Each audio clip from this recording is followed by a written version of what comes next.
കൊപ്പത്തിന് പൊൻതിളക്കമേകി 2 പതിറ്റാണ്ടിന്റെ പാരമ്പര്യവുമായി ഗ്രാൻഡ് അക്ഷര golden diamonds, Pattambi road, Koppam. ലഹരി നിർമ്മാർജ്ജന സമിതിയുടെ നേതൃത്വത്തിൽ പഞ്ചായത്തിലെ MEC7 സെന്ററുകൾ, മതരാഷ്ട്രീയ സാംസ്കാരിക സംഘടനകൾ, വിദ്യാലയങ്ങൾ, ആരാധനാലയങ്ങൾ എന്നിവയുടെ സംയുക്താഭിമുഖ്യത്തിൽ മാറാക്കര ഗ്രാമപഞ്ചായത്ത് ഭരണസമിതിയുടെ സഹകരണത്തോടെ ലഹരിമുക്ത കർമ്മ പദ്ധതിക്ക് തുടക്കം കുറിക്കുമെന്ന് ഭാരവാഹികൾ വാർത്താസമ്മേളനത്തിൽ അറിയിച്ചു. ഓഗസ്റ്റ് 1 വെള്ളിയാഴ്ച പഞ്ചായത്തിലെ മുഴുവൻ വിദ്യാലയങ്ങളിലും ആരാധനാലയങ്ങളിലും ക്ലബ്ബുകളിലും ലഹരിവിരുദ്ധ ദിനത്തിന്റെ ഭാഗമായി വിവിധ പരിപാടികൾ സംഘടിപ്പിക്കും. വെട്ടിച്ചിറ PMSA ഹയർ സെക്കൻഡറി സ്കൂളിൽ സംഘടിപ്പിക്കുന്ന ചടങ്ങിൽ ലഹരിവിരുദ്ധ ദിന പരിപാടികളുടെ പഞ്ചായത്ത് തല ഉദ്ഘാടനം ഗ്രാമപഞ്ചായത്ത് പ്രസിഡന്റ് ഷെരീഫ ബഷീർ നിർവഹിക്കും. ബ്രോഷർ വിതരണോദ്ഘാടനം വൈസ് പ്രസിഡന്റ് ഉമർ അലി കാരേക്കാട് നിർവഹിക്കും.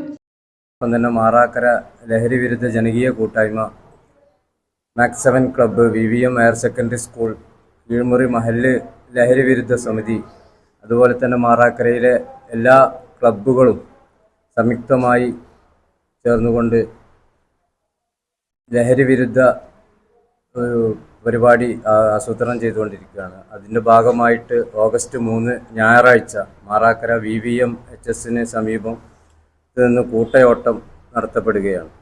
നമ്മൾക്കറിയാം, ലഹരി ഇന്ന് സമൂഹത്തിൽ ഏറ്റവും കൂടുതൽ നമുക്ക് ദുഷിപ്പിച്ചുകൊണ്ടിരിക്കുന്ന ഈ അവസ്ഥയിൽ അതിൻ്റെ ഒരു ബഹുജന ബോധവൽക്കരണമാണ് മാറാക്കരയിൽ നടക്കുന്നത്. അതോടൊപ്പം തന്നെ ഇത് ഫ്ലാഗ് ഓഫ് ചെയ്യുന്നത് കമറുദ്ദീൻ സർ, കാടാമ്പുഴ SI.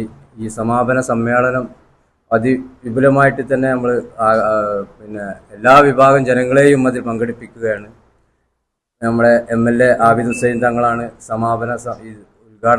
സമാപന സമ്മേളനം ഉദ്ഘാടനം ചെയ്യുന്നത്. ഓഗസ്റ്റ് 3 ഞായറാഴ്ച രാവിലെ 7 മണിക്ക് നടക്കുന്ന കൂട്ടയോട്ടം കാടാമ്പുഴ SHO കമറുദ്ദീൻ നിർവഹിക്കും. സമാപന സംഗമം ആബിദ് ഹുസൈൻ തങ്ങൾ MLA ഉദ്ഘാടനം ചെയ്യും. ചെയർമാൻ OK സുബൈർ അധ്യക്ഷത വഹിക്കും. പത്രസമ്മേളനത്തിൽ OK സുബൈർ, കുഞ്ഞാപ്പു മാട്ടുമ്മൽ, മുജീബ് വളാഞ്ചേരി, M മജീദ് എന്നിവർ പങ്കെടുത്തു.